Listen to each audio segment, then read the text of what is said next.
60 വർഷമായി ഒരു കാവിക്കടി പോലും പാറാത്ത ദ്രാവിഡ രാഷ്ട്രീയത്തിൻ്റെ ഉരുക്കുകോട്ടയിൽ ഒറ്റയ്ക്ക് നടന്ന് കയറി വിള്ളൽ വീഴ്ത്തിയ തമിഴകത്തെ സിംഗം കുപ്പുസ്വാമി അണ്ണാമലൈ BJP വിടുമ്പോൾ അത് തമിഴ്നാട് BJP എന്ന അധ്യായത്തിൻ്റെ പൂർണ്ണമായ അവസാനമാണ്.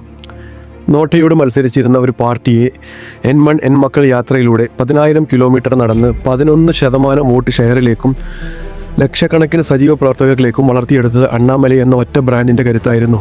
DMK ഫയൽസിലൂടെ ഭരണകൂടത്തിൻ്റെ അഴിമതികൾ തെളിവ് സഹിതം പുറത്തുവിട്ട് ദ്രാവിഡ രാഷ്ട്രീയത്തെ വിറപ്പിച്ച EIIM ബിരുദധാരിയായ മുൻ IPN ഉദ്യോഗസ്ഥൻ 18-നും 35-നും ഇടയിലുള്ള തമിഴ് യുവതയുടെ നെഞ്ചിലെ തീപ്പൊരി വികാരമായി മാറി. എന്നാൽ തമിഴ്നാട്ടിൽ സ്വന്തമായി പാർട്ടി വളർത്തുന്നതിന് പകരം AIDMKയുമായി സഖ്യം വേണമെന്ന ഡൽഹിയിലെ AC മുറികളിലെ രാഷ്ട്രീയ കണക്കുകൂട്ടലുകളും സമ്മർദ്ദങ്ങളും ആ ആത്മാഭിമാനമുള്ള നേതാവിനെ ശ്വാസം മുട്ടിക്കുകയായിരുന്നു.